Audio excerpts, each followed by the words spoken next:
Welcome to the Morning Formation. This episode is powered by Act Now Education.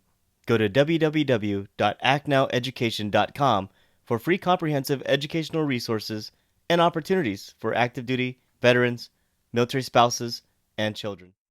Warriors, fall in. It's time for formation.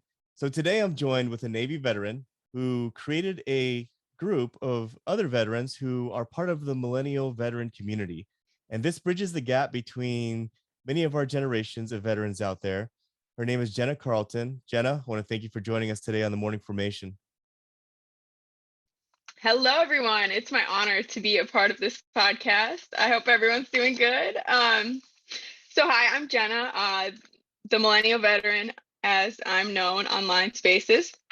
I was in the Navy from 2013 to 2017. I did weather. You could call me a weather guesser. I did meteorology and oceanography. I deployed to the Arabian Gulf on an aircraft carrier. That was a lot of fun. And now I live in Southern Maryland, and I founded the group, the Millennial Veterans, as well as I host a IG Live show called Vet Chats. Yes, and I've actually known you for a couple months now, Jenna, and we've connected through other podcasters as well. And I've watched your Instagram live, and I love the interviews that you do and the conversations that you have. Really fortunate to be connected with you. Now, I understand that you're originally from Wisconsin, which I know you have seasons there. Maybe that inspired you to do weather while you're in the Navy. But I also know that Wisconsin is not surrounded by any oceans. So why in the world did you decide to go into the Navy to begin with? Joining the Navy was kind of my ticket out of the really small town I grew up in. I graduated with 36 kids. I didn't have much exposure to Oh, the world at all. So I was super excited to join the Navy and see the world, as they say. wow, 36. Yeah, I was prom That's queen. that's crazy. That's crazy. 36. I went to a high school in the middle of Ohio that had like 100, and I thought that was very low in numbers. And 36, wow. So it sounds like throughout your life, you've kind of been a trendsetter when it comes to making decisions. I'm sure that many people in your family and in your community would have never imagined or thought about joining the Navy, being from such a small town, a small community. So it kind of makes sense why you would do your transition out of the military, and instead of marching forward with your own life, you're kind of reaching back now to build that bridge between the generations and bring them up. But can you talk to us about what inspired you to create the Millennial Veterans? When I got out, I was very isolated. I moved to a new state with my husband. I didn't know anyone around, and then I went to college right away, and it was a very traditional school. There was even though the kids were only like a few years younger than me, there was just such a gap in life experience. There wasn't a lot of veterans there, so I was trying to find my group of people. Where are my people at that can relate to me? So we went to the Legion, and I looked around, and I was like, wow, I am younger by a whole generation than these people. Like I'm the only millennial here. We're the only millennials. So I was like, where are the millennials at? Let's go find them. And of course, they're in online spaces. Everyone's online. So me and my friend Melissa, who's another Navy veteran, and my friend Angela, who's active duty in the Navy, we decided to form a Facebook group just on a whim. And it started out as just people we knew, friends, people that wanted to get out, people that recently transitioned. And it just kind of grew into so much more. Yeah, that's absolutely amazing. And what's even more amazing, could you tell us about how many people you have in that group right now? Yeah, I think we're at like about 850. It's a small group, but that's kind of fun because we're a tight-knit community and we can kind of um, keep that military banter going with one another. We share a lot of memes. It's very lighthearted, but when someone needs help, there is someone commenting within a minute to provide them a resource or a reference to whatever they need. It makes me smile when you talked about how you walked into the American Legion and there was a vast difference in the age of folks that were in there versus yourself and your husband. Had the same experience as well. I joined both the VFW and the American Legion at different times, and I'll say this: like when I went in there, I thought, okay, so there's a bar, obviously, it's a pool table, there's um, you know, a dance floor and just a lot of tables and stuff. But it would be really cool if they would include like a workout facility for some of us younger veterans. And I think that's one of the most unappealing things is there's nothing really in there because I don't want to just sit at the bar all day. You can only play pool so many times, and it's like it kind of the whole thing kind of needs an update. And I remember I told one of my former supervisors at work, I said, "Hey, you should really join the Legion, and you should." And so he did in his own little local community. And he came back on Monday, and he goes, "Well," he goes, he goes, "I went into my local Legion, and I walked in, sat down, and everyone just kind of looked at me like, 'What the hell are you doing here?' And I had a beer, and then I left. It was very awkward." And I was like, and Oh no. my old supervisor was close to my age, and I was like, yeah, there's some places are like that, so it's kind of hit or miss. And I've been to a few different legions and VFWs, and they're all ran differently. So I Hmm. certainly understand what you're saying there, and it's great that you created that community. But going forward, do you have any plans for the millennial veterans with you're 800 strong within that community and probably going to continue to grow, obviously with people going in the military and getting out, but what are your future plans with the millennial veterans? Do you have anything around the corner or over the horizon? Our mission has always been to normalize that awkward transition period from military to civilian. It's kind of an isolating experience, and it's kind of like refining your identity of who you were, and especially for people who've only done one or two enlistments, because the military holds your hand for those first two enlistments quite a bit. They're telling you what to do, where to go. Um, and then when you finally have that freedom, you're like, well, now what do I do with this? What kind of clothes do I wear? The last time I had this freedom was when I was 18. I don't want to revert back to an 18-year-old, you know. So we just wanted to normalize and let people know that that's how you're going to feel. You're going to feel like that for a while, and we wanted to be that support and guide one another through that transition period. I think that's outstanding. And it's funny because the intro to my podcast says exactly that. In the military, you're told what to wear, where to be. But what happens when that cadence fades and you're no longer wearing that uniform? And so that was the number one thing is we have to reteach ourselves to pivot on our own and not wait for command to tell you when to do so. But the one thing about the veteran community is we're very resilient, very hardworking. We overcome obstacles, and that's something that I think a lot of I think that's something that's not really ingrained in the civilian culture as much, but it's something that you learn, especially you coming from a small community. Do you think the military sort of taught you to be resilient, taught you to uh, quickly change, whether that be within a social environment, to meet new friends? Like, do you feel like the military kind of brought anything extra to you that you probably wouldn't have gotten just staying in your own small community there in Wisconsin? Absolutely. What you said was kind of like rolling with the punches, take things as they come. Definitely being flexible, the military taught me. But I think the most important thing was just the people. I was from the small town, northern Wisconsin. There's not a lot of people from different places around there. So it's just so cool to be exposed to different cultures, different religions, and languages, and how people grew up. I was so fascinated. I was always asking people, like, what's your background? Like, what's it like in Portland, Oregon? I want to go there, Right. or like wherever they were from.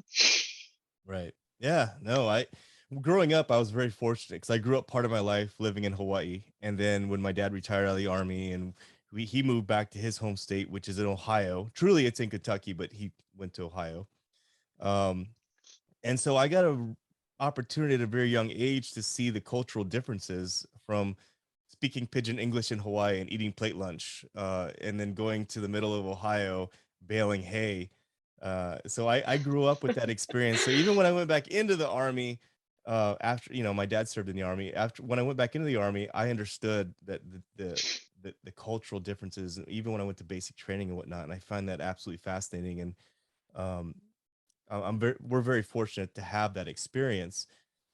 Before we before we started the interview today, we talked about some of the things that we could discuss with the career transition process, and you mentioned that you might have some advice or some tips for folks out there who are in the military or in the military community, and they're transitioning out of the military career, going to a civilian career. And we're finding that a lot of these civilian careers now are home based and they're work from home positions. Do you have any advice for folks out there after gone through this pandemic? We know that a lot of organizations, businesses out there are now expecting their employees to work from home, which takes a lot of discipline and it takes a lot of Mhm. transition. Do you have any advice for folks out there who may be transitioning out and going into a position like that? Yes, and like you said, that's also very appealing to military people getting out of the military to work from home because they're usually all over the country. They're not where they're used to, where they have a lot of connections. So being able to work from anywhere, and they need a job right away. So being able to work from home is a great opportunity to have. Let me ask you this, KP. Do you know your personality type?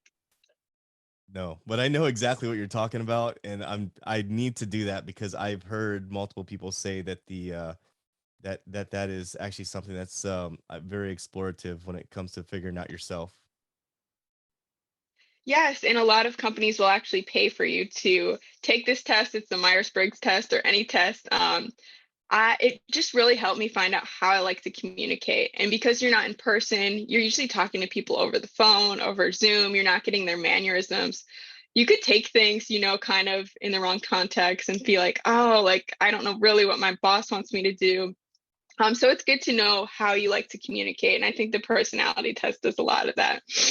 But that's a key is communication. And working from home, you almost have to over communicate because you have to say, hey, I got this done, or hey, I need you to do this. And sometimes, you're doing that through email. Not everyone's checking their email, not everyone's checking their phone. So you have to call them. It's a lot of over communicating. Another thing you should know is how you're motivated. What are you motivated in the morning, right away, before breakfast? Are you able to think later in the afternoon and get stuff done? Really know where you're most most able to get things done and just kind of capitalize on that part of your day. And distractions, because I know working from home, you can be so distracted, like, hey, I want to fold laundry, or hey, I want to do the dishes, or I want to go outside and take care of my lawn, or KP might want to fix his AC, during work hours. So you really need to set your focus, and you're not going to be able to have that focus 24/7 when you're at home. Know when you're strained, you've been staring at the screen too long. Take a break, go for a walk, have a cup of coffee, step away from that for a while, and then when you come back to it, you can look at your work with new eyes. And also set boundaries. I think that's a huge thing because when you're working from home, you can work any hours. You could work all night. No one's going to tell you to stop. Hey, go home. No, you're already there. You could work all night. So you really need to set boundaries with yourself and your coworkers. Let them know your hours. And if they call you off hours, don't answer the phone. You don't have to answer that phone, even though it's tempting, or maybe you have a deadline to meet.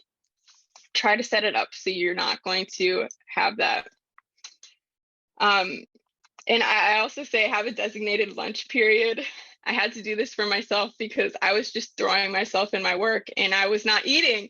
And then by late afternoon, I was getting lightheaded. So I think that's an important thing too, is remember to nourish yourself throughout the day.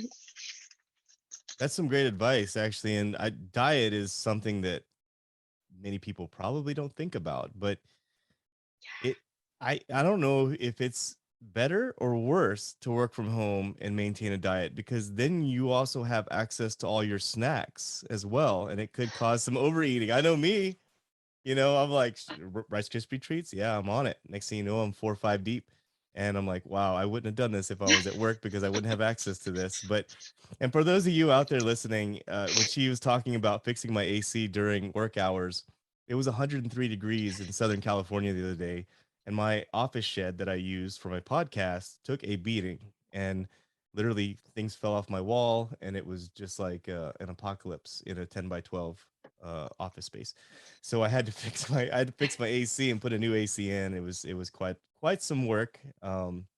But some of the things that you mentioned, figuring out when you are most optimal during the day is something that you really need to know about yourself. I think for me early on, it's in the morning. It's when I'm most optimal. It's mid afternoon is when I want to take that nap and I want to just cruise the rest of the day. And you mentioned too about communicating. When I was working from home myself, I found that it was very difficult to communicate with folks over text messaging because there's no expression to what you're saying. And Hmm. sometimes folks would take things in a different direction than what I intended them to say, and they thought I was mad or something. I'm like, no, I'm not mad. Like, I'm I wish you could hear my voice and the way I'm saying it, so you could feel what I'm saying versus reading in black and white or over the text messages, Hmm. whatever I'm trying to convey. So yeah, that's definitely things to consider.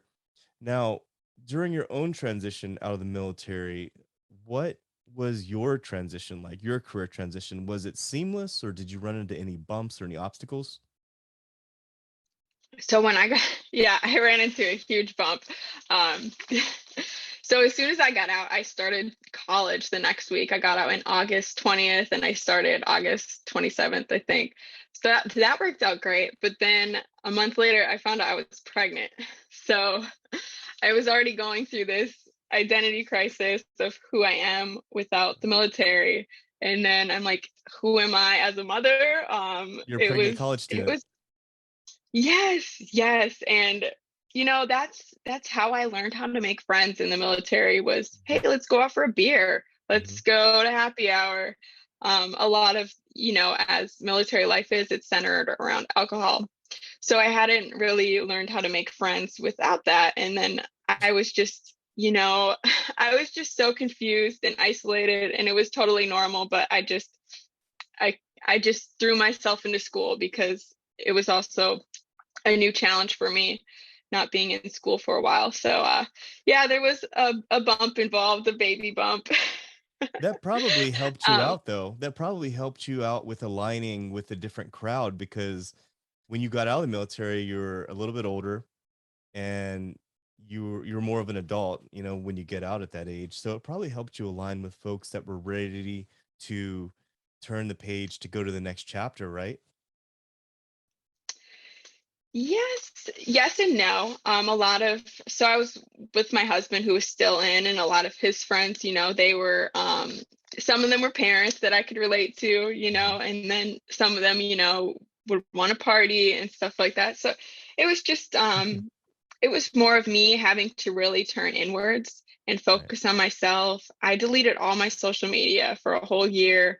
I just threw myself into schoolwork, and just my little hobbies. I like to crochet, and I just I worked on that a lot and trying to decide what I wanted to do after school.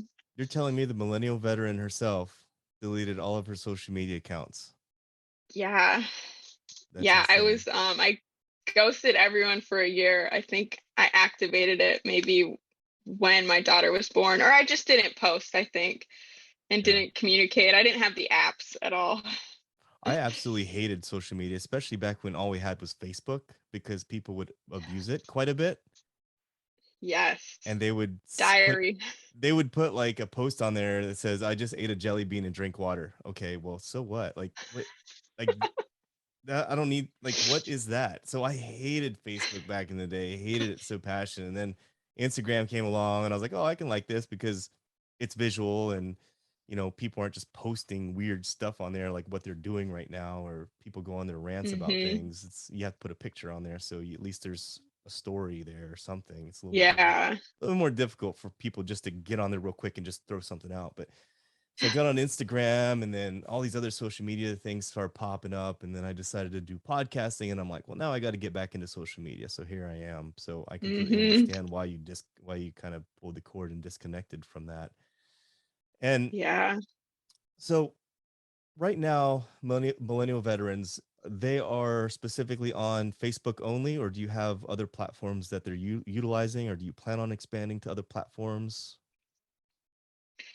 So we have a Facebook group, and that's kind of where everyone talks, chats. That's where people will post. But then also my Instagram is an extension of that, the Millennial Veteran. And that's where we have vet chats. We'll have people from the group on, do interviews.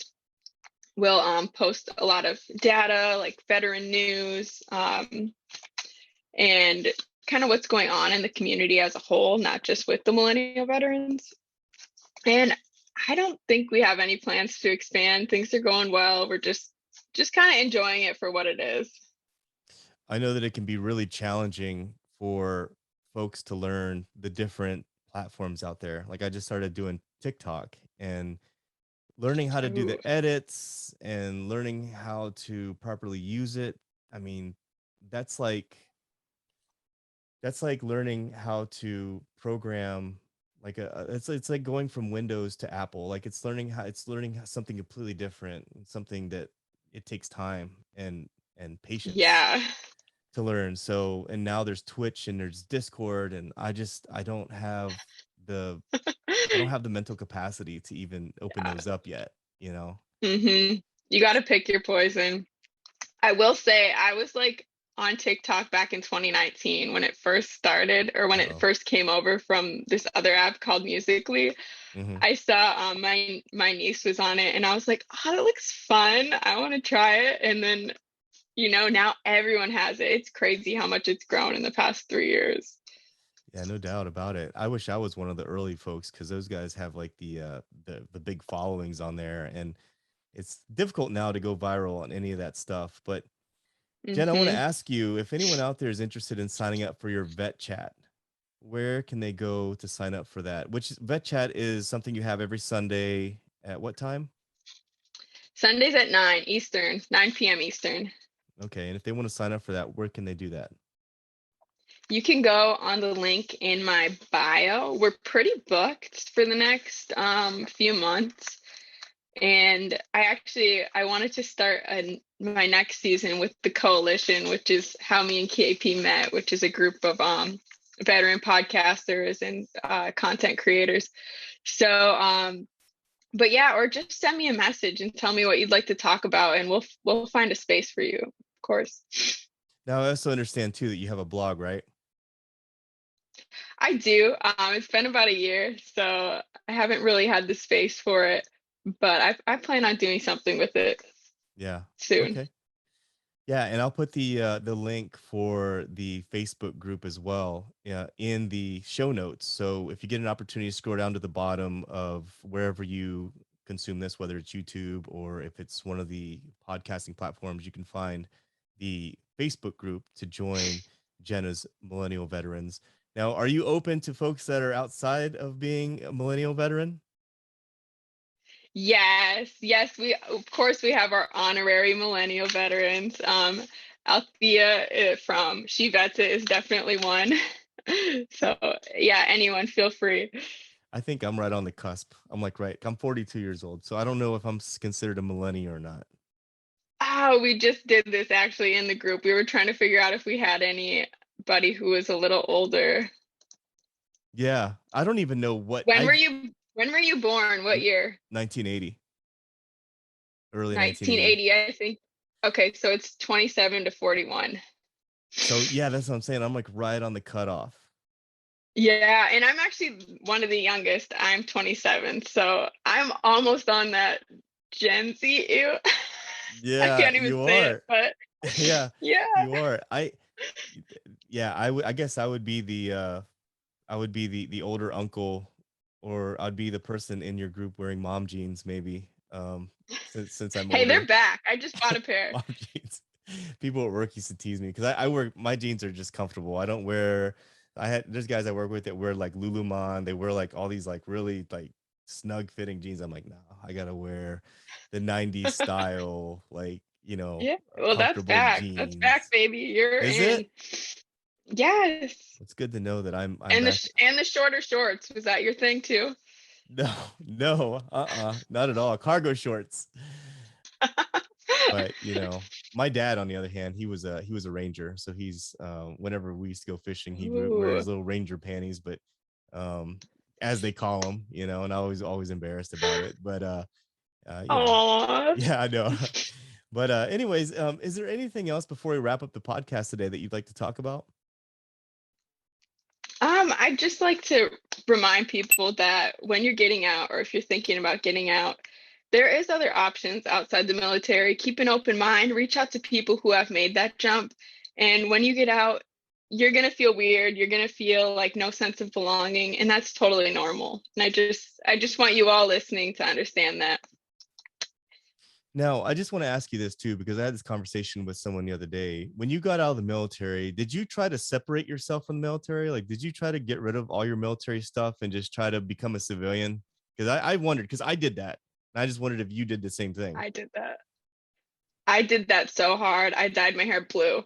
Like I wanted to look nothing like anyone in the military. I got rid of a lot of stuff, and I wish I still had a lot of that stuff, but I noticed that when people, yeah. especially when people retire out of the military, their first call to order is, I'm going to grow facial hair, or I'm going to do something that I haven't been able to do in all these years. And I was never really like that, but I wanted to distinctly separate myself from the military when I got out too. Mhm. And I was talking to someone about that the other day, and I guess I would like to tell folks out there who are going to be transitioning out that, don't ever forget about who you were, Mhm. or who you are, or not be proud of who you are, because there's a lot of times you may feel like the civilian side isn't interested, or they don't value what it is that you did. And whether you deployed or not, you made a lot of sacrifices, and a lot of sacrifices that people can take for granted, whether it be family sacrifices, being away. Like when you were on a ship, how long were you on there for?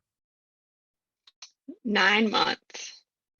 9 months. And your husband wasn't with you, right? He was, but I didn't know him. Oh, you didn't know it? Okay. So you met afterwards.